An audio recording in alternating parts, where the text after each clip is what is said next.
lecture. On va reprendre là où on s'était arrêté la dernière fois.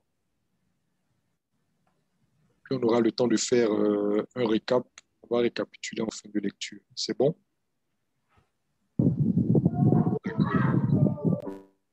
Donc, la sœur Aurélia, on va poursuivre. On va reprendre à partir de là où on était arrivé. On va avancer. On était à la page 14, au début de la page 14. début de la page 14. OK, d'accord. Donc, je commence. Oui, vas-y. Okay. Autrefois, vous étiez ténèbres, et maintenant, vous êtes lumière dans le Seigneur. Marchez comme des enfants de lumière, car le fruit de la lumière consiste en toutes sortes de bonté, de justice et de vérité. Examinez ce qui est agréable au Seigneur et ne prenez point part aux œuvres infructueuses des ténèbres, mais plutôt condamnez-les. Très bien. Donc, je rappelle qu'on est en train d'étudier la brochure numéro 1 qui est relative au renoncement aux œuvres mortes. C'est ce qu'on avait démarré la dernière fois. C'est bon? Donc, c'est ce qu'on avait démarré la dernière fois. On a lu jusqu'à la page 14. Donc, là, on est en train de reprendre à partir de là où on s'était arrêté. C'est bon? Donc, il faut que tout le monde soit, pas que quelqu'un soit perdu. Donc, on vient de lire la référence de Éphésiens, le chapitre 5, le verset 8, le verset 11. Il dit que nous étions ténèbres par le passé, quand on n'avait pas, encore l'évangile, quand on ne s'était pas encore engagé pour le Seigneur, nous étions ténèbres. Nous vivions dans le péché. On était rebelles vis-à-vis de Dieu. On était de ceux qu'on appelle les fils de la rébellion. Mais après que nous ayons entendu la prédication de l'évangile, que nous ayons résolu, décidé non seulement de croire, mais de nous engager à la suite du Seigneur, en commençant par nous repentir, nous séparer des œuvres mortes, nous sommes devenus des enfants de lumière. La dernière fois, on disait que ce n'est pas le seul fait de croire que Jésus est le Seigneur qui nous fait passer des ténèbres à la lumière. C'est le fait, après avoir cru, de nous repentir, de nous séparer de notre vie ancienne, d'accepter de mettre un terme à l'ancienne manière de vivre qui nous caractérisait pour embrasser une vie nouvelle qui est vécue dans l'obéissance de la parole de Dieu. Vivre une vie nouvelle qui est marquée de la justice du royaume. C'est ce qui nous fait passer des ténèbres à la lumière. Naturellement, si on s'engage à se repentir, le sang de Jésus nous purifie de tout péché. D'accord avec vous? Ça va?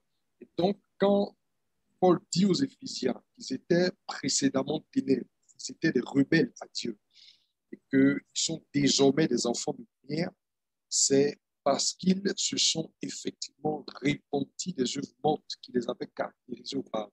Ça va? Et donc, il dit que le fruit de la lumière, autrement dit, ce qui témoigne que nous sommes des enfants de lumière, ce qui caractérise les enfants de lumière, c'est tout ce qui est bonté, justice, vérité. En cela, il dit, examinez ce qui est agréable au Seigneur et naturellement, demeurez-y, inscrivez-vous là-dedans. Ne prenez pas part aux œuvres infructueuses et ténèbres. Au contraire, démasquez-les, condamnez-les. Ça va? Bien. On poursuit avec la remarque.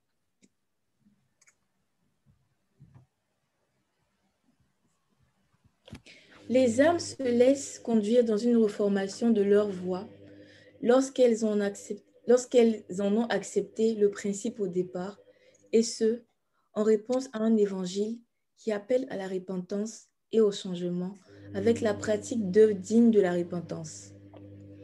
Par contre, un évangile qui ne plante pas le décor de la vie nouvelle en Christ, va laisser les âmes intactes au sortir des eaux du baptême. Puis, avec le temps, celles-ci vont s'endurcir et se montrer réfractaires au dépouillement du vieil homme, du fait de leurs expériences d'exaucement et de visitation surnaturelle sans régénération. Ce que Très bien. beaucoup, ce que beaucoup n'ont Marque pas une compris pause. jusque-là. Ok. Marque une pause. Ce qu'on est en train de lire veut dire quoi? Dit que les âmes vont se laisser conduire dans une reformation de leur conduite. Si l'évangile que nous leur avons prêché au départ, ou si l'évangile que nous leur prêchons au départ, leur indique clairement qu'elles vont devoir changer de vie, qu'elles vont devoir se laisser instruire dans les voies de Dieu, qu'elles vont devoir apprendre à marcher en nouveauté de vie. Si l'évangile que nous prêchons au départ précise cela, les âmes n'auront pas de difficulté à se laisser instruire pour apprendre à marcher dans une vie nouvelle en Jésus-Christ. Vous me suivez? Mais si l'évangile que nous prêchons ne fait pas cas de la nécessité d'entrer dans une vie nouvelle, et que c'est juste une invitation qu'on leur lance pour se déclarer chrétien, pour fréquenter l'Église, etc., une fois qu'elles vont se retrouver au milieu des saints, quand elles vont se retrouver à l'intérieur, qu'elles vont commencer à faire des expériences surnaturelles, il sera très difficile de les convaincre de la nécessité de devoir changer de vie, de devoir renoncer à certaines manières de faire pour embrasser les voies de Dieu. Parce que dès l'instant qu'elles vont commencer à avoir des songes, des révélations, dès l'instant qu'on va commencer à donner des prophéties sur elles, dès l'instant où quelquefois même elles vont peut-être prier pour un malade, que le malade sera guéri, il sera très difficile de les convaincre qu'elles ont encore besoin de transformation, qu'elles ont besoin de renoncer à certaines choses, qu'elles ont besoin de se détourner de certaines voies dans lesquelles elles marchent pour s'engager dans autre chose qui est selon la parole de Dieu. Est-ce que vous comprenez? C'est pourquoi il est nécessaire que la prédication de l'évangile ou le message que nous leur annonçons dès le départ leur précise qu'elles vont devoir changer de vie, qu'elles vont devoir se dépouiller d'une ancienne façon de faire pour embrasser les voies du Seigneur selon que la parole de Dieu nous l'enseigne. Quand ce n'est pas fait et que les gens viennent et qu'ils commencent à avoir des expériences, ils deviennent durs et endurcis, très difficiles à convaincre de la nécessité de changer. Parce que pour eux, le fait de commencer déjà à avoir des expériences surnaturelles, le fait qu'ils prient, voient des exaucements, etc., les convainc que Dieu est déjà avec eux et que Dieu les aime tels qu'ils sont. Donc, quand vous viendrez leur dire, ça doit changer, ça ne doit pas être fait comme ça, il faut renoncer à ça, ils vont trouver que c'est un zèle amer que vous êtes en train de faire, ils vont trouver que vous voulez les embarquer dans un légalisme parce que de toute façon, Dieu les connaît déjà, Dieu les visite déjà, Dieu les utilise déjà, et donc tout ce que vous êtes en train de dire là n'est pas nécessaire pour asseoir une véritable communion avec le Seigneur. Et voilà pourquoi aujourd'hui les gens sont très rebelles. Les gens sont réfractaires à tout enseignement qui vient pour les engager dans une sorte de transformation profonde et de circoncision de leur cœur. Vous comprenez? Les gens sont très réfractaires, que ce soit sur les réseaux, que ce soit dans les assemblées, partout. Vous verrez que les gens sont réfractaires au changement. Ils veulent demeurer dans leurs anciennes voies. Ils veulent continuer de faire les choses dans lesquelles ils prennent plaisir. Ils veulent faire ce qu'ils ont toujours fait parce que pour eux, ils continuaient de faire ces choses-là quand Dieu s'est révélé à eux. Ils continuaient de faire ces choses quand ils ont été capables de prier pour des malades et voir des guérisons. Donc, il n'y a pas de raison qu'on vienne leur dire qu'il est nécessaire de s'en défaire. D'autant plus que leur cœur prend plaisir à ça. Voilà aujourd'hui l'un des grands problèmes dans l'Église. Dès le départ, on n'a pas dit aux gens qu'il fallait se tenir de telle ou de telle façon. On n'a pas dit aux gens que l'appel qu'on leur adressait en Jésus-Christ, c'était un appel à se repentir et à changer de vie d'abord. Vous comprenez? Parce que l'appel de l'Évangile, à la base, est un appel à la repentance et au pardon des péchés, comme on l'a vu la dernière fois. Ce n'est pas un appel à venir expérimenter les merveilles de Dieu. Ce n'est pas un appel à venir obtenir des résolutions à nos problèmes. Ce n'est pas un appel à venir expérimenter des choses extraordinaires. C'est un appel à la repentance et au pardon des péchés. Dieu est souverain pour faire ce qu'il veut faire dans la vie d'une âme. On ne peut pas retenir la main de Dieu qui veut visiter quelqu'un. On ne peut pas empêcher la main de Dieu de guérir quelqu'un. Mais n'oubliez jamais que l'appel de l'Évangile le message de l'évangile, c'est un appel à la repentance et au pardon des péchés. On l'a clairement vu la dernière fois sur la base des paroles même du Seigneur, selon qu'il rappelait ce que les prophètes avaient annoncé. C'est bon? Donc, quand ce n'est pas prêché comme ça, et qu'on dit seulement aux gens, venez à Jésus, venez à l'église, venez dans la présence de Dieu, venez, on va jeûner, venez, on va prier. Ils vont venir, on va jeûner, on va prier. Ils vont avoir des expériences surnaturelles. Quand ils vont commencer à se plaire dans ce moule, ils seront de moins en moins disposés à se repentir et à changer, à moins qu'ils reçoivent une révélation particulière de Dieu qui se révèle à eux et qui va certainement les ramollir ou les humilier. Mais par la voix d'un homme, il leur sera très difficile d'accepter de devoir se débarrasser d'un certain nombre de choses pour changer. La simple bonne raison qu'ils estiment qu'ils connaissent déjà Dieu et qu'ils avancent déjà suffisamment bien avec lui. Voilà. C'est bon? Ça veut dire que c'est notre responsabilité, au moment où nous allons vers les âmes, de leur présenter l'évangile dans sa vérité profonde. Ce n'est pas la peine on ne va pas baratiner les gens. L'évangélisation ne consiste pas à aller baratiner des gens pour les envoyer à l'église. Non. C'est bon?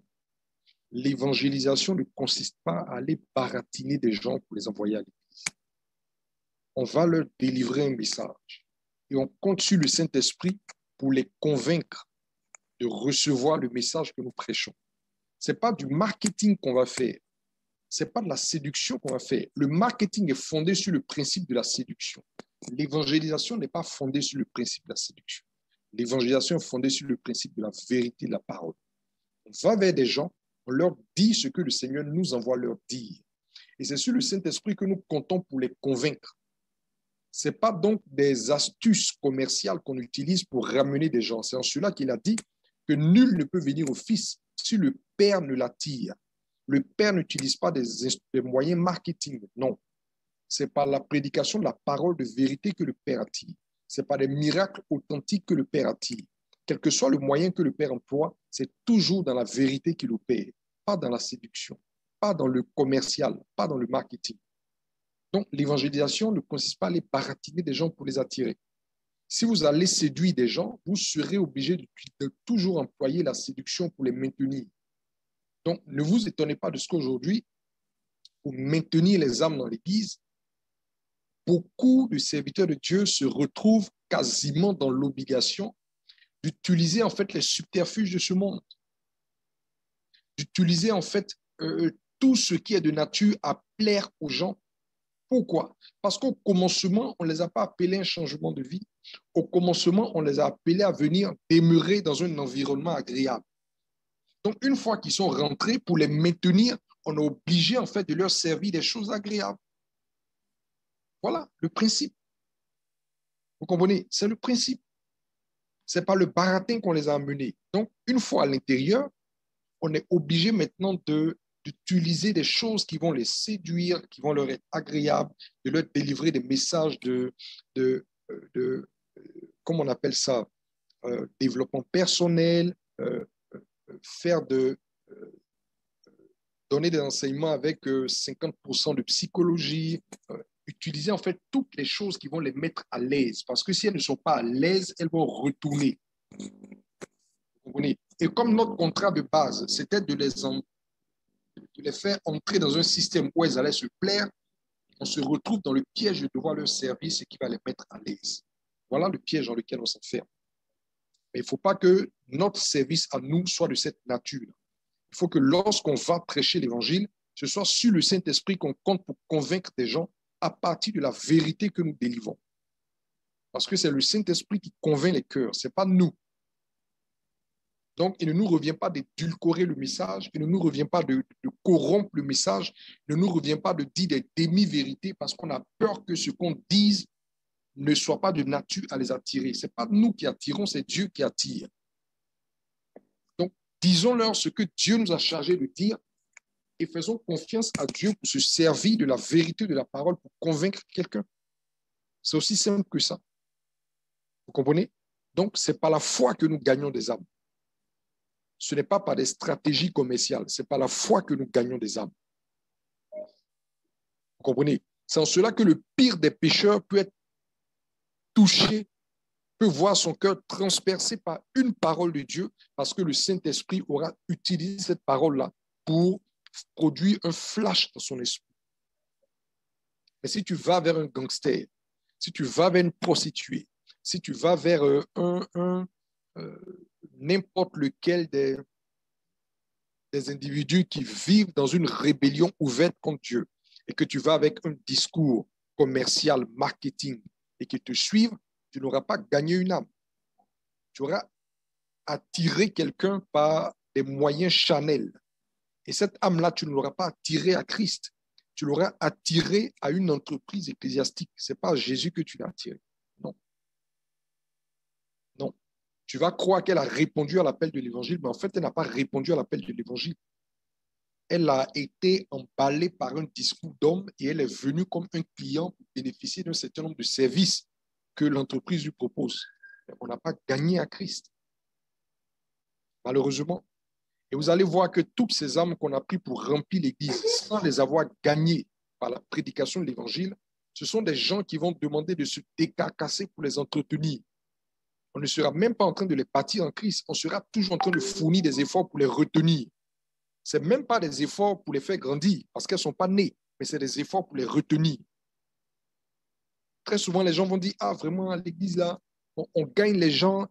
Souvent, les gens me disent, ah, mais pasteur, on gagne les gens, mais ils ne restent pas. Tu ne les as pas gagnés. Tu ne les as pas gagnés. On gagne les gens, mais ils viennent, ils vont, ils viennent. On ne les a pas gagnés. On les a attirés par des moyens humains.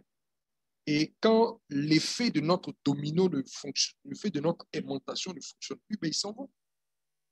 On ne les a pas gagnés. Vous comprenez? C'est ça. Donc, les pasteurs transpirent, ils luttent. Comment il va faire pour ne pas que la sœur une telle s'en aille? Comment il va faire pour ne pas que le frère un tel s'en aille? Parce qu'en réalité, on ne les a pas gagnés. Qu'on a gagné quelqu'un, quand il est né dans le Seigneur, on ne sera plus en train de lutter pour le retenir. Non. Notre travail sera maintenant de le bâtir avec la parole de vérité. L'apôtre Pierre disait que nous avons été régénérés par la parole.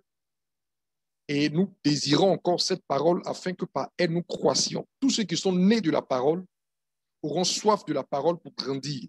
Vous savez que la fin du lait, là, ce n'est pas une réflexion du bébé qui l'amène à aller chercher le sein de sa mère. C'est un réflexe. Vous comprenez, non? C'est un réflexe. Il est né de la femme et c'est un réflexe pour lui de rechercher le lait de cette dame. Il en a besoin, il en a faim. Ce qui est né de Dieu soupire après les choses de Dieu. Souvenez-vous de lorsque vous avez été nouvellement gagné à Christ là. Ça dit que vous pouviez, tout ce que vous désiriez, c'était la présence de Dieu. Quand on dit réunion de prière ici, tu es là. Quand on dit étude biblique ici, tu es là. On n'avait pas à te forcer. Ça dit que c'est un désir naturel parce que tu es né de Dieu. Mais regardez les âmes qui sont aujourd'hui qu'on dit gagnées entre griffes. Le gars n'a même pas encore 2 semaines de conversion, mais il n'y a aucun zèle. Si c'est après des années, on peut dire non, son zèle s'est émoussé. Mais après 2 semaines, on ne peut pas dire que le zèle de quelqu'un s'est émoussé. Après 3 mois, on ne peut pas dire que le zèle de quelqu'un s'est émoussé. Mais des gens qu'on dit qui prétendent avoir été gagnés à Christ, qui n'ont aucun désir vis-à-vis de la parole de Dieu, aucun désir vis-à-vis de la présence de Dieu, aucun désir d'écouter une prédication, rien du tout. Mais ils ne sont pas nés de Dieu. Ils ne sont pas nés de Dieu. Ce qui est né de Dieu a faim des choses de Dieu. Même si après les difficultés de la vie, les challenges, les persécutions vont peut-être te refroidir, mais au début, là, la fin des choses de Dieu est le signe que quelqu'un est né de Dieu.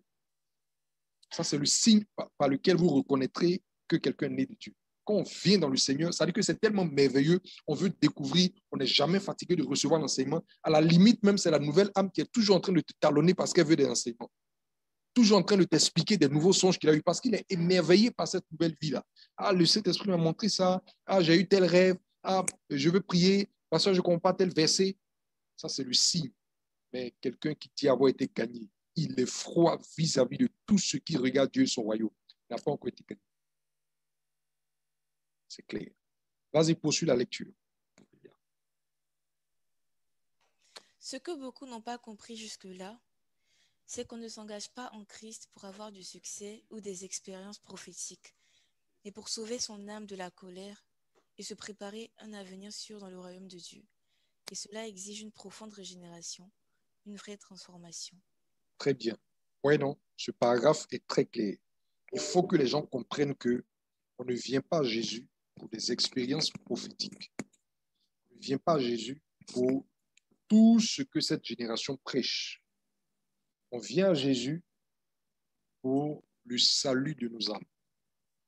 On vient à Jésus pour un jour hériter de la vie éternelle dans le royaume de Dieu et échapper ainsi au jugement et à la colère de Dieu. Voici la raison pour laquelle le Fils de Dieu est entré dans ce monde.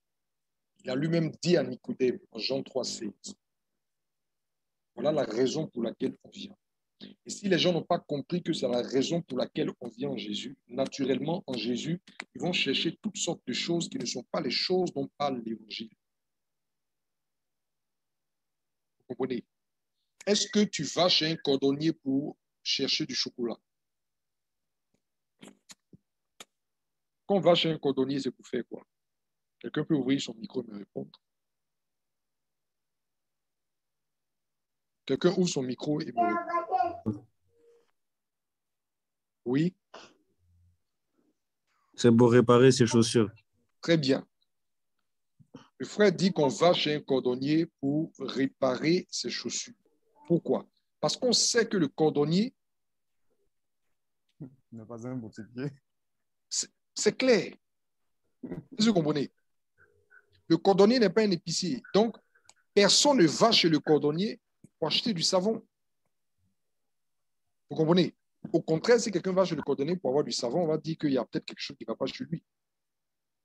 Personne ne va chez le cordonnier pour acheter du chocolat. Quand on va chez le cordonnier, on va pour réparer sa chaussure, ou on va pour acheter une chaussure. En tout cas, on va faire quelque chose qui a un rapport avec les chaussures. Quand on rentre dans un supermarché, on va acheter les choses qui regardent le supermarché. C'est de la même manière qu'il faut que les gens sachent qui est Jésus et qu'est-ce que Jésus est venu faire pour qu'ils sachent ce qu'on vient chercher chez lui. Est-ce que vous comprenez? Si les gens ne savent pas qui est Jésus et quelle est l'œuvre de Jésus, si les gens ne savent pas pourquoi le Père l'a envoyé dans ce monde, naturellement, ils vont venir chercher chez lui des choses qui ne sont pas censées trouver chez lui. Vous comprenez? Donc, il faut que ces choses-là soient claires dans l'esprit de tout le monde et que vous puissiez les relayer à autant de frères que le Saint-Esprit mettra sur votre chemin. C'est bon? Très bien. Poursuis la lecture. Quand tu seras converti, affermis tes frères. Très bien. Dans ce qu'on va lire maintenant, c'est on va comprendre exactement qu'est-ce que le Seigneur voulait dire à l'apôtre Pierre.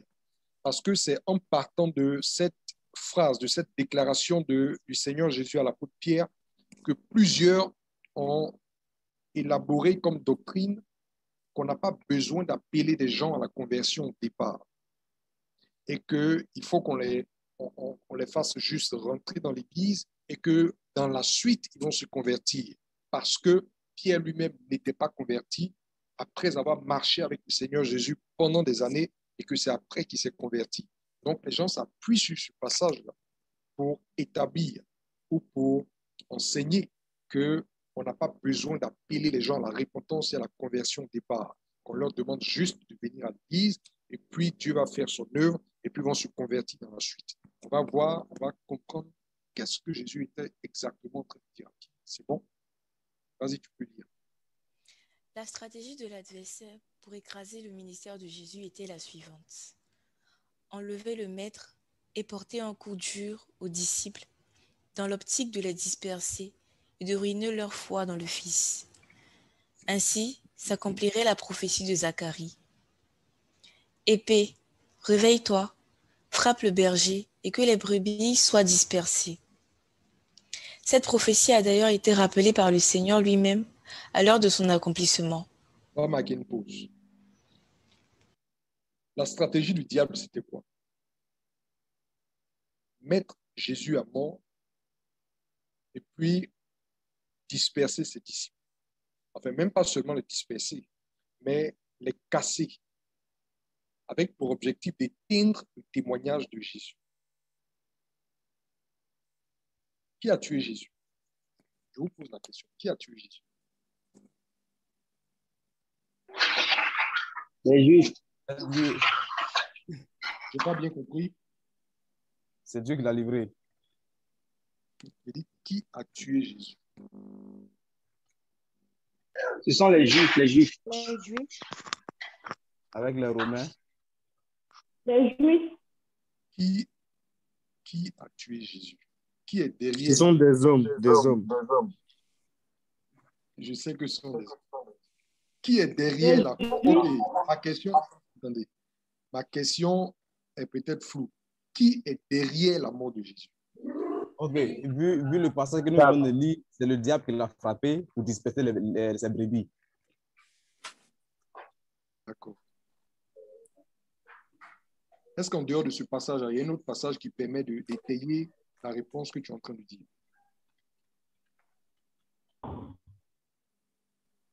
Je n'ai pas dit que la réponse n'est pas juste. Hein. Je demande si, est-ce que quelqu'un peut me en donner la preuve par un autre passage? Oui. La partie où Pierre disait dans le livre des Actes des Apôtres, où il disait que vous avez, où il évangélisait dans la chambre morte, et puis les gens sont venus écouter. Qu'est-ce qu'il a dit? Même si tu n'as pas sa phrase exacte, tu peux paraphraser. Dis-nous à peu près ce qu'il a dit qui te fait croire que à partir de là, on sait que c'est le diable qui était derrière la mort de Jésus. Il a dit, je ne me rappelle pas bien. D'accord. Quelqu'un d'autre veut nous donner, quelqu'un d'autre veut répondre?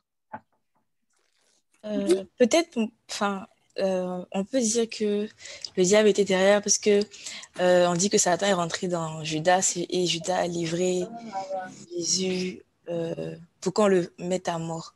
Très bien. Ça, c'est un élément. Vous comprenez?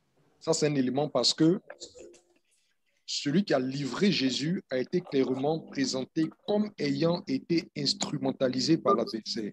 On est d'accord? Donc, voici un élément probant qui démontre à souhait que l'adversaire est celui qui était derrière, donc qui a planifié en fait la mort de Jésus. C'est bon? Un autre passage, vous vous souvenez que lorsque Jésus était sur le point de, quand le moment était venu pour lui de mourir, etc., souvenez-vous qu'il a dit, le prince de ce monde fait quoi? Il dit, le prince de ce monde vient. Cependant, qui peut compléter? Il n'a rien de moi. Cependant, il n'a rien en moi. Mais néanmoins, le Seigneur acceptait de se livrer parce que c'était la volonté de son Père qu'il donne sa vie en sacrifice, à travers la mort à la croix. C'est bon? C'est bon? Quelquefois, quand on dit aux gens que c'est le diable qui est derrière la mort de Jésus, ils sont scandalisés. Il n'y a pas à être scandalisé, c'est le diable qui est derrière. Les choses sont ici. C'est le diable qui est derrière. Jésus avait les moyens de ne pas aller à cette mort. Mais comme la volonté de son Père était qu'il donne sa vie en rançon, donc il est rentré dans le schéma, il a joué le jeu. Sinon, il avait les moyens de résister. C'est en cela qu'il dit que le prince de ce monde vient, mais il n'a pas d'emprise sur moi, parce qu'il n'a rien de ce qui lui appartient en moi. Néanmoins, je me laisse faire, je me laisse conduire comme un agneau qu'on mène à l'abattoir, parce que j'ai conscience que, au travers de ce scénario-là, c'est la volonté de mon Père qui va s'accomplir. Laquelle volonté consiste en ce que je donne ma vie pour mes brebis avant de la reprendre par la suite. Il parlait donc de sa résurrection. C'est bon? Donc, c'est le diable qui va orchestrer la mort de Jésus. Ça va? Bien. Pourquoi le diable était soucieux d'orchestrer la mort de Jésus? Pourquoi le diable voulait mettre Jésus à mort? Il voulait mettre Jésus à mort parce que le témoignage avec lequel Jésus est venu et qui est venu révéler Dieu aux nations ne l'arrangeait pas. Vous comprenez? Jésus est venu pour libérer les captifs. Jésus est venu faire passer des hommes des ténèbres à la lumière. Jésus est venu pour nous révéler Dieu. Et cette révélation de Dieu qui va produire un changement de vie, la repentance, la séparation d'avec les œuvres mortes, pour nous réconcilier avec Dieu, n'arrange pas le diable. Et c'est pour cela qu'il a tout fait pour éteindre, enfin, il croyait pouvoir éteindre le témoignage de Jésus. Donc, derrière même la persécution des Juifs, se cachait qui? L'adversaire.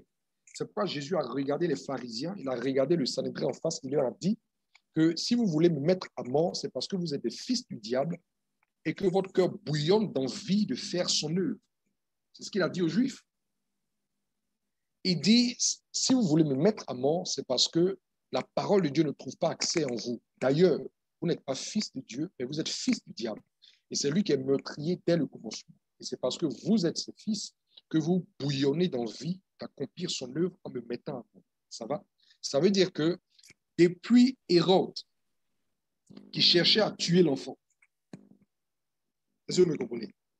Depuis Hérode qui cherchait à tuer l'enfant, en passant par les pharisiens, les sadducéens, qui cherchaient à prendre Jésus au piège, pour l'humilier et, comme on appelle ça, et vilipender son ministère, jusqu'au Sanhédrin qui va se résoudre à le mettre à mort, et ainsi de suite.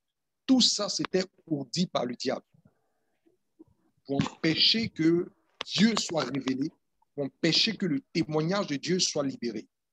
Donc, il va finir par atteindre son objectif premier, qui était de mettre Jésus à mort. N'ayant pas pu le réduire au silence, il a décidé de le mettre à mort.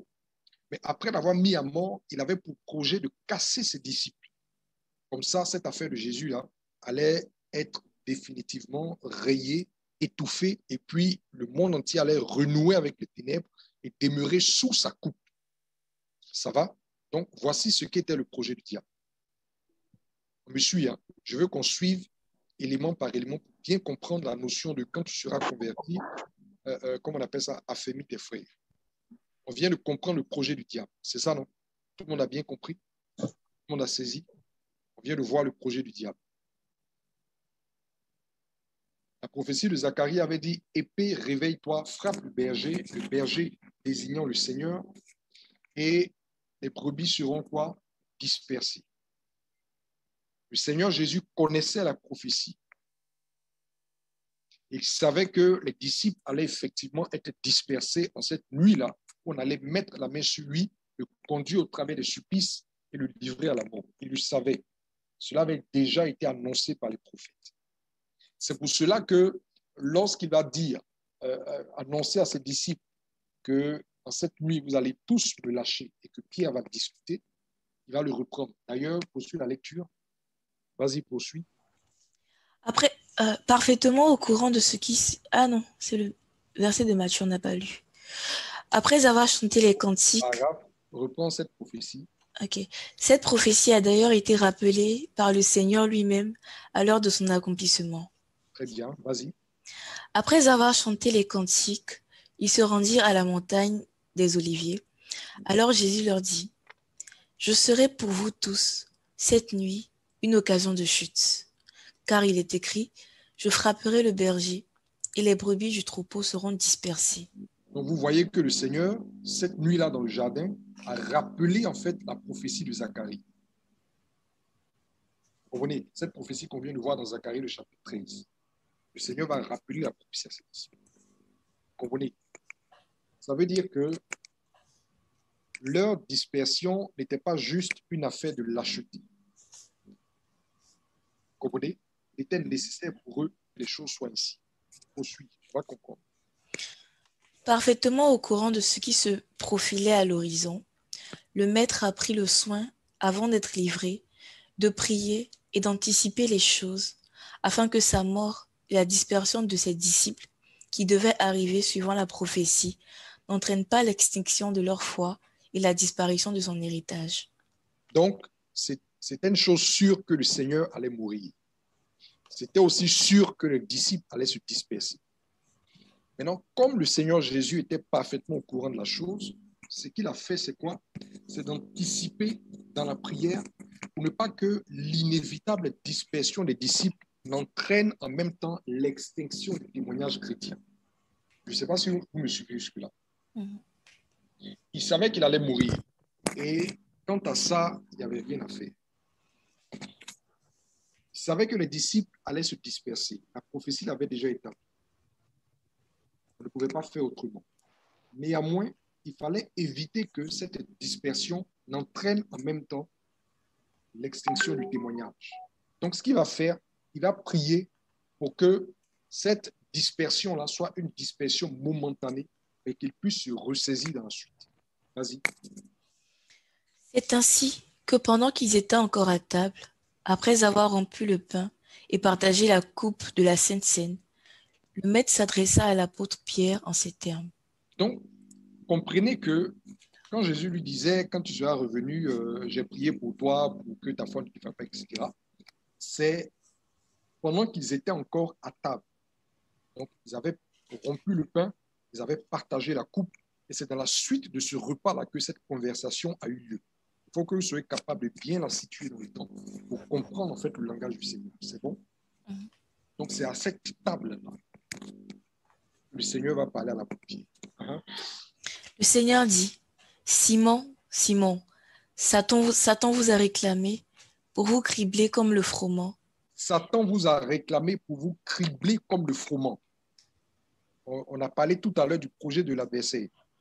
C'est bon? Et vous savez pourquoi l'adversaire avait ce projet. Je l'ai expliqué tout à l'heure. Il voulait éteindre le témoignage de Christ. Il voulait cacher la révélation de Dieu. Il voulait empêcher que les hommes soient réconciliés avec Dieu pour le salut de leurs âmes. Il n'a jamais voulu en entendre parler.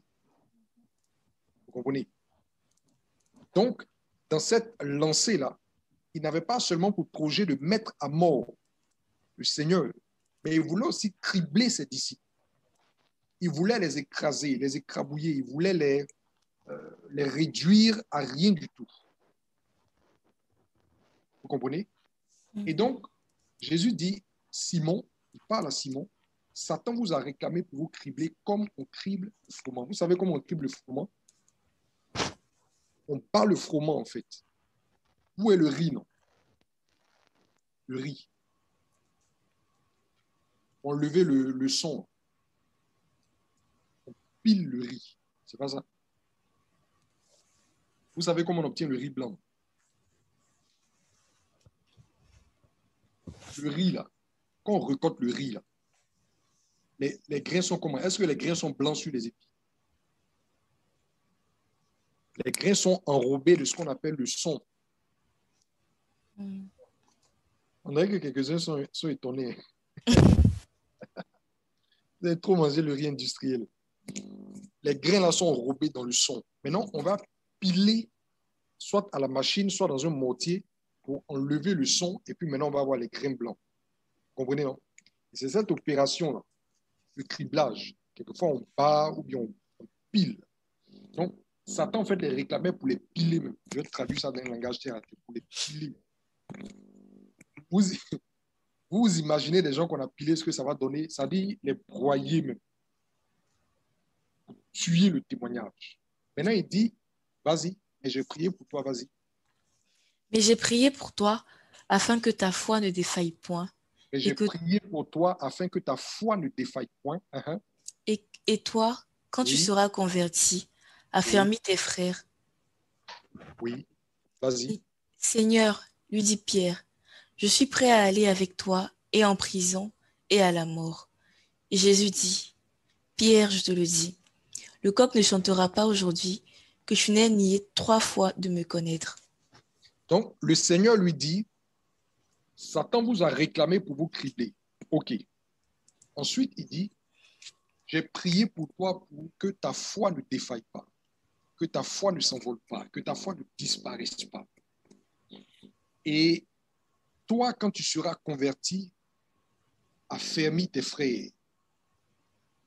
Souvenez-vous qu'il avait dit que je serai pour vous tous cette nuit une occasion de chute. Il est en train de parler du fait qu'ils allaient le fuir. On est d'accord? C'est ça qu'il appelle occasion de chute. Ils allaient le fuir, ils allaient se disperser, ils allaient l'abandonner. Maintenant, il dit, quand tu seras converti, j'ai prié pour toi pour que ta foi ne te faille pas. En conséquence de cette prière, quand tu seras converti, affermis tes frères. Regardez la réponse de Pierre.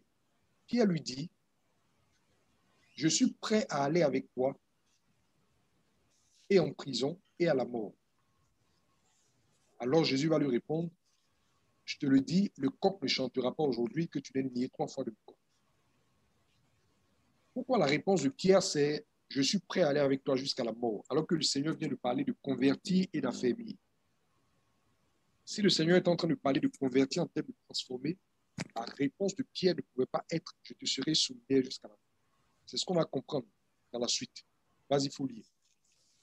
Dans ce discours, il ne faut pas lire le terme converti au sens figuré de transformer, comme on l'emploie dans le jargon évangélique.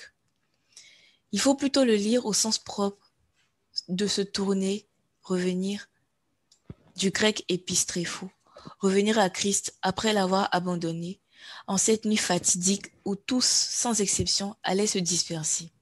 Est-ce que vous comprenez? En réalité, je vous ai expliqué le mercredi la notion de conversion, se repentir et se convertir à Dieu. Vous vous souvenez que j'ai expliqué ça le mercredi? On avait dit que la repentance, c'était l'action de marquer la rupture avec l'ancienne façon de vivre. Donc, quand on avait pris l'image du véhicule qui roulait dans la mauvaise direction, on avait dit que la repentance correspondait à l'action de faire quoi? De freiner. Non, de freiner. Ah oui. Maintenant, c'est se convertir qui marquait maintenant le demi-tour pour aller dans la bonne direction. Donc, faire un demi-tour pour ce qui nous concerne, faire demi-tour pour aller maintenant vers Dieu, se tourner vers Dieu. C'est ce qu'on appelle se convertir à Dieu, se retourner vers Dieu, de qui on s'était éloigné en empruntant un sentier d'égarement loin de sa face. Vous comprenez? Donc, le terme, en fait, convertir, dans son sens premier, signifie se retourner ou revenir. C'est ce que ça signifie.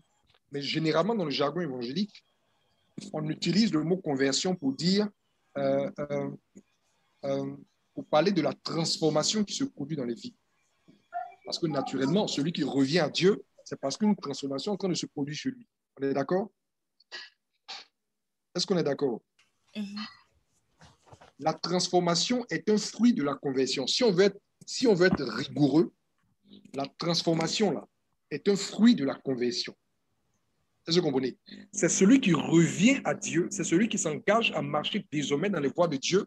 C'est en lui qu'on va voir une transformation se produire. Donc, en réalité, si on veut être strict, la transformation est un fruit, est une conséquence de la conversion. Mais dans le jargon, à force de parler, on a fini par identifier la conversion elle-même à la transformation. Donc, en général, quand on parle de converti, on veut exprimer en fait la transformation qui se produit. Est-ce que vous comprenez? Je ne sais pas si vous me suivez. Normalement, c'est quelque chose que vous devez comprendre parce que dans notre langage, dans notre jargon évangélique, quand on dit « Ah, vraiment, la sœur est convertie hein, », qu'est-ce qu'on veut dire? Que quelqu'un me réponde. Quand on dit « Ah, mais tel frère, ah non, il est converti », mais telle sœur est convertie, qu'est-ce qu'on veut dire? Dans notre jargon de tous les jours, qu'est-ce qu'on veut dire par là? Quelqu'un ouvre son micro pour répondre. Elle a été transformée. Voilà. En réalité, c'est de sa transformation qu'on est en train de parler. Vous comprenez? Mais si on veut être strict, ce n'est pas la transformation là qu'on appelle conversion. La conversion, c'est le fait d'avoir pris la décision de revenir à Dieu. Maintenant, la conséquence de cette décision, la conséquence de cette conversion, là, maintenant, sera la transformation. Mais dans notre jargon, on va, je vais dire rapidement, on a appelé conversion la transformation. Et beaucoup, lorsqu'ils lisent ce passage-là, ils croient que quand Jésus est en train de parler à Pierre, il est en train de lui parler en fait de régénération, de transformation. Or, Jésus n'était pas en train de parler de régénération, de transformation. Il était en train de parler de revenir à lui après que cette nuit-là, les gars l'aient abandonné pour se chercher, si je peux me dire ainsi, pour se disperser. Vous comprenez? Donc, ils ont fui Jésus. Initialement, ils marchaient avec Jésus. D'accord? Les disciples marchaient avec le Seigneur. Et cette nuit particulière, par rapport à ce qui devait se passer, ils ont fui le Seigneur. Vous comprenez? Et maintenant, après l'avoir fui en cette nuit-là, ils devaient faire quoi? Revenir. Donc, c'est ce retour-là que le Seigneur appelait conversion ici. Il n'était pas en train de parler de transformation de Pierre en termes de vie transformée. Non, il parlait de revenir. Revenir et remobiliser les troupes. Parce que vous savez que c'est lui qui était un peu comme le leader de l'équipe. C'est pourquoi le Seigneur dit, j'ai prié pour toi, afin que ta foi ne défaille pas. Et quand tu te seras ressaisi de cette débandade et que tu seras revenu, que tu vas te retourner vers moi, remobilise les troupes. Vous comprenez? Quand vous lisez le même passage, si vous lisez dans... Quelqu'un a une version d'Abi? Oui, tu peux lire. Tu peux lire pour nous. Je crois bien que c'est dans la version d'Abi. Ils ont vraiment exprimé le... Bon, vas-y. moi, c'est la version de Semeur. Dans la version de Semeur, Lis dans le oui, Semeur. dans la version de Semeur, voici, il est écrit ici, Hein? verset 33, Seigneur, lui dit Simon, je suis prêt, s'il faut, aller en prison avec toi ou même à mourir. Verset 34. Non, avant. Lis avant. Bon. Le Seigneur dit à Simon... Oui, le verset 32. Mais moi, j'ai prié pour toi pour que la foi ne vienne pas à te manquer. Et toi, le jour où tu seras revenu à moi, fortifie tes frères. C'est clair. Et toi, le jour où tu seras revenu à moi, Voilà. fortifie tes frères. Est-ce que vous voyez? Vous voyez que c'est clair? Le jour où tu seras revenu. Parce que là, vous allez me fuir. Mais Simon était en train de dire au Seigneur, non, même ici, même je refuse de te fuir. Et pour caricaturer un peu, il a tapé sur les épaules pour lui dire, petit, tu ne peux pas outrepasser la prophétie. Vous tous, sans exception, y compris toi-même, vous allez partir. Vous comprenez, non? Simon, avec l'amour qu'il avait pour le Seigneur, il ne concevait même pas d'abandonner le Seigneur. Mais le Seigneur lui a dit, il est nécessaire que vous partiez. Parce que Jésus n'avait pas intérêt à ce que dans une sorte de solidarité à toute épreuve, qu'un de ses disciples se fasse tuer. Est-ce que vous comprenez? Il n'avait pas intérêt à ça. Il avait intérêt à faire quoi? À les préserver pour qu'au moment marqué, ceux-ci puissent relayer le témoignage. C'est pour cela que même quand Simon a coupé l'oreille de Malchus, le Seigneur a fait quoi? Il s'est empressé de recoller l'oreille. Parce que s'il n'avait pas recollé l'oreille, vous êtes d'accord avec moi qu'on aurait mis la main sur Simon. Il fallait protéger Simon. Et la protection de Simon et de tous les autres disciples passait par le fait de les laisser effectivement s'éloigner, fuir pour leur sécurité ce jour-là. Plus tard, ils allaient revenir. Et c'est justement pour ne pas que leur retour dans la suite soit manqué que le Seigneur a pris le soin de prier pour anticiper, pour ne pas que la dispersion la débouche sur l'extinction et la mort de leur foi. Donc, il a prié, pas pour empêcher qu'ils se dispersent, mais pour qu'ils puissent se ressaisir après s'être dispersés. Donc, quand il dit à Simon, quand tu seras converti, affermis tes frères, il est juste en train de lui dire, quand tu vas te ressaisir, te retrouver et que tu vas te retourner vers moi, remobilise les troupes. Mais le fait de ne pas avoir compris ce passage-là a fait que les gens ont eu pour argument que Simon-Pierre suivait donc Jésus, mais il n'était pas converti. Et il parle du converti dans le sens de appeler à la repentance et au changement. Donc, on prend ça pour alibi pour dire on n'a pas besoin d'appeler les gens à la repentance et à la conversion. Disons-les seulement de venir à l'église et puis dans la suite, ils vont se convertir. Et les gens s'appuient sur ce passage-là. Or, ce n'est pas ce que ce passage veut dire. Vous comprenez? C'est très essentiel de comprendre ça. Ah non, mais Simon n'était pas converti. Et vous entendez ça beaucoup dans la bouche des serviteurs de Dieu. Ah, mais Simon n'était pas converti, donc il n'y a pas de problème que des inconvertis soient assis dans l'église. On ne parlait pas ici de repentance et de transformation de vie. On parlait d'un événement ponctuel. Ils marchaient avec le Seigneur, ils l'ont fui, ils devaient revenir. C'est de ça qu'on parle. On poursuit la lecture. En disant donc à Pierre, quand tu seras converti, affermis tes frères, Le Seigneur était en train de lui confier la responsabilité de remobiliser les troupes après qu'il se soit lui-même ressaisi de la débandade collective. C'est une mauvaise interprétation de l'Écriture que de prendre appui sur ce message pour légitimer un évangile qui n'appelle pas à la repentance et au changement, avec l'argument que la conversion viendra plus tard. Donc, c'est ce qu'on vient de partager. C'est bon? Je crois que j'ai expliqué ça en long et en large. Donc, désormais, chacun de ceux qui sont sur cette plateforme a compris ce que ça veut dire quand tu seras converti à fermer tes frères. Donc, ce n'est pas un quitus pour se plaire avec des églises ou des assemblées remplies d'âmes inconverties, suivant l'argument selon lequel Pierre lui-même a suivi le Seigneur Jésus n'était pas converti. Donc, si les assemblées sont remplies d'inconvertis, il n'y a pas de problème. Non, c'est un faux argument. C'est bon? Tout le monde a compris ça? Très bien. On va maintenant finir avec une remarque de Charles Finet en son temps. Il avait fait une remarque concernant ce qu'on est en train de dire, ce qu'on est en train de partager depuis le début. Il avait fait une remarque par rapport à ça. Et on va partager cette remarque. Vas-y, poursuis. Remarque de Charles Finet. Il y a bien des croyants qui tâchent d'amener les hommes à la foi. Ça, c'est Charles Finet qui parle. Hein. C'est vraiment son discours que j'ai mis. Voilà, je n'ai pas ajouté un iota, je n'ai rien retranché. Voilà, donc, si vous voyez que le langage est un peu truc, c'est vraiment le langage de l'époque. Il avait parlé en anglais, mais les gens ont traduit dans le français de l'époque. Donc, la structure de la chose, comprenez que c'est le français de l'époque. Hein? Vas-y. Il y a bien des croyants qui tâchent d'amener les hommes à la foi en abaissant jusqu'à eux le niveau de la religion, comme si cette manière de mettre l'évangile à la portée du monde pouvait amener le monde à accepter. Très bien, c'est ce que je disais. Cette stratégie qui consiste à diluer l'évangile pour le rendre acceptable. Cette stratégie qui consiste à mélanger l'évangile avec un certain nombre de choses qui vont faire que ça va passer.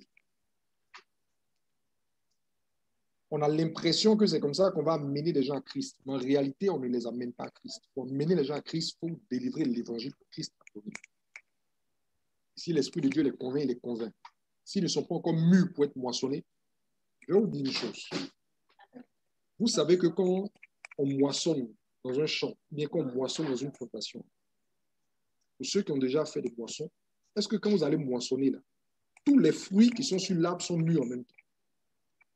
Mais quel genre de moissonneur nous sommes pour que quand on arrive sur un arbre, on veut faire tout descendre en même temps? Même les fruits verts, tu n'as même pas honte de prendre la couleur jaune pour mettre dessus et puis forcer la cueillette. C'est pas mûr, tu laisses. Oui, non? Quand on va récolter, là, c'est ce qui est mûr qu'on cueille. Ce qui n'est pas mûr, on laisse.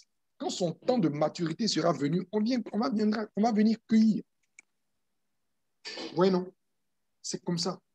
Mais nous, en fait, nous sommes des moissonneurs qui, on est tellement obsédés par les gros tonnages, on veut tellement avoir des sacs remplis qu'on ne s'applique pas à récolter des fruits mûrs que le Saint-Esprit nous indique. Non. Quand on arrive sur un arbre, là, on fait descendre tout et puis on remplit les sacs. Donc, celui qui est prêt à recevoir l'évangile, celui qui n'est pas prêt à recevoir l'évangile, tout ça, là, on ramasse pour venir étoffer l'assemblée. Et on dit qu'on a 1000 membres, qu'on a 500 membres, qu'on a 300 membres. Celui qui a cru, celui qui n'a pas cru, on ramasse tout, on vient déposer. Mais ça, ce n'est pas une moisson. Ça, ce n'est pas une moisson. Et ceux qui travaillent avec les usines, quand tu fais un travail comme ça, là, le produit final que tu vas aller présenter à l'usine, on va te dire que la qualité est médiocre et on va te renvoyer avec ton produit. L'usine ne peut pas accepter ça. Le royaume aussi ne pourra pas accepter le genre de produit qu'on a rassemblé et qu'on veut présenter au Seigneur comme moisson. Non. La moisson, c'est un travail dans lequel il faut s'appliquer. C'est les fruits mûrs. Quand tu prêches l'évangile, les fruits qui sont mûrs sur l'arbre, c'est eux que l'évangile va faire tomber dans ton panier. C'est eux que l'évangile va faire tomber dans ton filet. Si tu prêches le véritable évangile. Si tu prêches ça, que quelqu'un ne tombe pas, c'est qu'il n'est pas encore mûr pour la moisson. C'est tout. Va continuer de recommander son âme à Dieu, va continuer de prier et laisse le temps pour que l'heure vienne pour sa moisson. Mais on ne force pas. Quand on force, on fait une mauvaise récolte, on fait une mauvaise moisson. Et les gens s'étonnent de ce qu'on a beaucoup de problèmes dans les églises. Vous savez pourquoi on a beaucoup de problèmes dans les églises? Parce qu'on a fait rentrer dans les églises beaucoup de gens qui n'ont pas accepté le principe de changer de vie. Donc, leur ancien caractère, leur ancienne nature, là, ils vont venir utiliser ça pour pourrir la communion fraternelle. Je disais au pasteur récemment, au cours d'un séminaire, que les gens que vous forcez à faire rentrer dans l'église, alors que le Saint-Esprit ne les a même pas encore touchés pour les faire rentrer là, les gens dont vous forcez l'entrée là, c'est eux qui vont vous créer les pires problèmes. Ceux qui vont venir créer la division là, c'est eux. C'est ceux dont vous avez forcé l'entrée, alors que le Seigneur ne les a pas encore fait rentrer dans sa bergerie. Vous comprenez? Quand le Seigneur n'a pas fait rentrer une brebis dans la bergerie et que toi, tu vas forcer pour faire rentrer, ce que tu fais rentrer là, ce n'est pas une brebis. C'est un animal bizarre. Il n'est pas encore dans la posture d'une brebis du Seigneur. Et c'est cet animal-là qui va venir en fait créer la confusion et la pagaille dans l'enclos. Et on s'étonne de ce qu'on a des problèmes. Mais les gens viennent avec les caractères, avec leurs habitudes, avec leur incrédulité, parce qu'ils sont encore incrédules, avec tout ce qu'il y a de mauvais, et ils vont venir pourrir en fait la communion des saints. Ils vont venir pourrir la marche de l'Assemblée. Et même dans nos églises aujourd'hui, les mauvaises compagnies corrompent les bonnes mœurs dans l'église. Pourquoi? Parce qu'on a importé de mauvaises compagnies pour venir. Écoutez-moi bien, un père, je vous dis, un père de famille. Vous pensez qu'un père de famille qui est sérieux, un père de famille qui aime ses enfants, il va aller ramasser n'importe quel brigand, n'importe quel voyou au dehors pour venir le greffer à ses enfants, comme ça dans la maison, au risque de le voir déteindre sur ses enfants et bâcler l'éducation que lui il avait commencé à leur donner. Est-ce qu'un père est responsable en fait? Non. Un père responsable le fera. Quand Jésus attire des âmes, il sait quel est l'état de leur cœur. Il sait dans quelles conditions elles sont. Il les attire pour être gagnés. Mais quand nous, on force la cueillette, on va chercher des gens qui ne sont pas prêts à marcher avec Dieu. Des gens qui ne sont pas encore prêts à renoncer à eux-mêmes. Des gens qui ne sont pas encore prêts à changer de vie. On les prend et par la force, on les établit. Ils vont venir détruire, saboter le travail que nous faisons. Donc, cette approche marketing qui consiste à diluer l'évangile pour le rendre acceptable par le plus grand nombre est une mauvaise approche. C'est bon? Poursuis la lecture. Et tout cela est aux antipodes de la vraie méthode d'amener les âmes à Christ.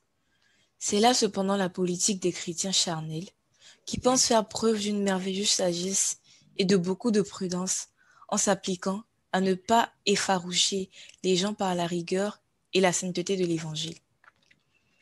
Ils soutiennent que si vous présentez l'évangile aux hommes comme exigeant un si grand changement dans leur manière de vivre, de telles innovations dans leurs habitudes, une telle séparation d'avec leurs anciens compagnons, cela les éloigne de la piété. À première vue, ceci paraît plausible, mais ce n'est pas vrai. Non. La véritable méthode de gagner les âmes est de montrer le contraste puissant qui existe entre le monde et l'évangile. Jamais, sans cela, vous ne ferez sentir aux pécheurs la nécessité d'une transformation. Très bien. Détournez-vous de... Ok, vas-y. Détournez-vous de toutes vos transgressions, afin que l'iniquité ne cause pas votre ruine. Il faut préciser que tu es en train de lire maintenant une référence. Ézéchiel 18, ok, je lis Ézéchiel 18, verset 30. Détournez-vous de toutes vos transgressions, afin que l'iniquité ne cause pas votre ruine. Rejetez loin de vous toutes les transgressions par lesquelles vous avez péché. Faites-vous un cœur nouveau et un esprit nouveau. Pourquoi mourriez-vous? Très bien. Donc, ce que Charles Finney est en train de dire, c'est que les gens, en diluant l'évangile, croient faire preuve d'une certaine sagesse. Parce qu'ils vont rendre l'évangile accessible à tout le monde. Et voilà, la prostituée, on ne l'appelle pas la repentance, mais elle peut venir à l'église parce qu'on aura dilué l'évangile de telle sorte que ça n'exige pas d'elle un changement de vie. Ça n'exige pas d'elle qu'elle mette fin à sa manière de faire. Ça n'exige pas qu'elle renonce au commerce de son corps. Et donc, ça ne la dérangerait pas de venir à l'église. Vous comprenez? Si vous allez prêcher aux gens que vous allez leur dire, venez à Dieu, mais ce venir à Dieu n'exige pas de vous un changement. Ce venir à Dieu n'exige pas de vous une récompense. Ce venir à Dieu n'exige pas de vous que vous renonciez, par exemple, au vol, à la fraude, à la drogue, etc. Mais ça ne les dérange pas de venir à Dieu. si tant est que Dieu peut les bénir, si tant est que Dieu peut leur assurer sécurité, protection, faveur, etc., sans qu'ils n'aient à renoncer à leur façon de vivre, qui est fou? Vous parlez comme on le dit en Afrique. Je n'ai pas à renoncer à quelque chose. Je n'ai pas à abandonner quelque chose. Au contraire, j'ai toute une série d'avantages et de bénéfices à recevoir. Qu'est-ce qui m'empêcherait de venir à l'église? Si je peux continuer à me prostituer et venir à l'église et obtenir la faveur de Dieu en plus, pourquoi je ne viendrai pas à l'église? Si je peux continuer à traficoter, je peux continuer à vendre la drogue, je peux continuer comment on appelle ça, je peux continuer à faire tout ce que j'ai envie de faire, je peux continuer à fréquenter les boîtes de nuit, me livrer à des parties d'alcool avec mes amis, et puis venir à l'église, recevoir en plus la protection, la bénédiction, la faveur de Dieu. Mais pourquoi je ne viendrai pas à l'église? Je viendrai. Je viendrai. Parce que on veut m'apporter un plus, mais je ne refuse pas.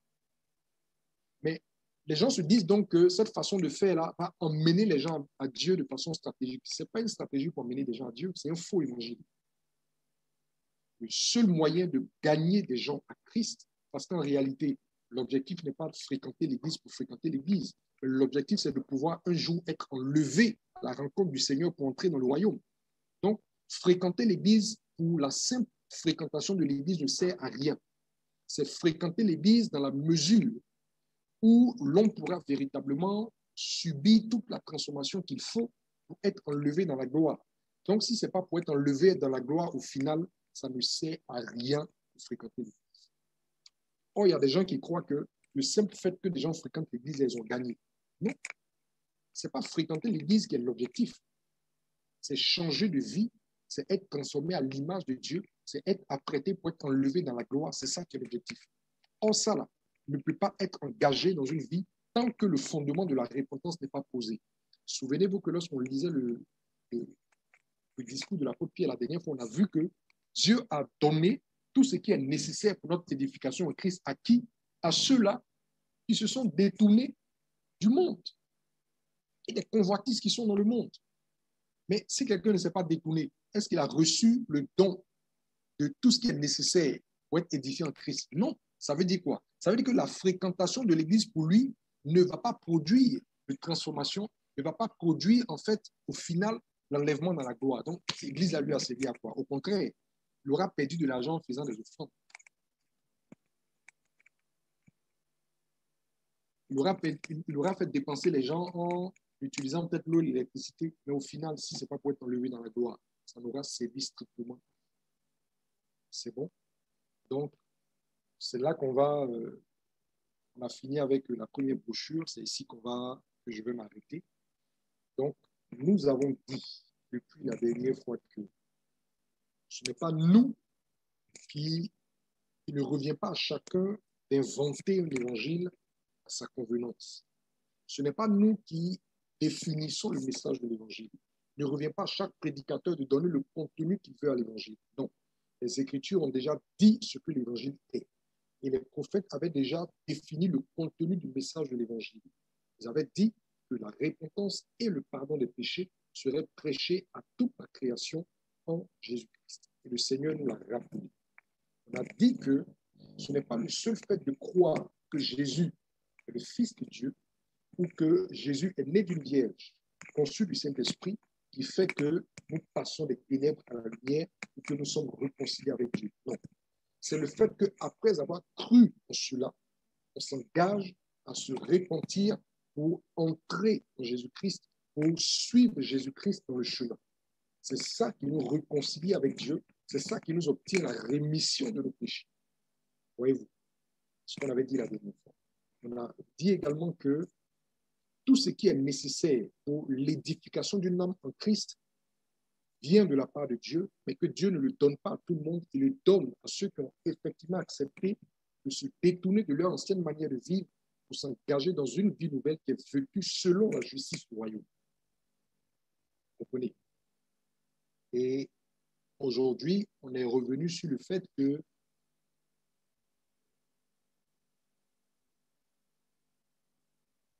avoir pour argument que le Seigneur a dit à Pierre, quand tu seras converti, affermis les autres, n'était pas une histoire de Pierre suivait Jésus sans être converti, selon le sens que nous donnons à converti. Non, c'était simplement une histoire de, en ce jour d'arrestation et de maltraitance, de mise à mort du Seigneur, les disciples allaient se disperser, allaient fuir, selon que la prophétie l'avait dit. Mais Jésus a pris le soin de prier pour anticiper les choses, pour ne pas que cette fuite-là se solde par une disparition du témoignage. Mais au contraire, que Pierre se ressaisisse et qu'il remobilise les troupes afin qu'ils prennent en main la charge ou l'apostolat que le Seigneur leur avait confié. Ça va? Et on a compris que diluer l'évangile pour le rendre acceptable aux gens, ce n'est pas de l'évangélisation. C'est un baratin, c'est du baratinage, c'est de la séduction et ça ne peut pas gagner des âmes à Christ. Ça peut faire rentrer les gens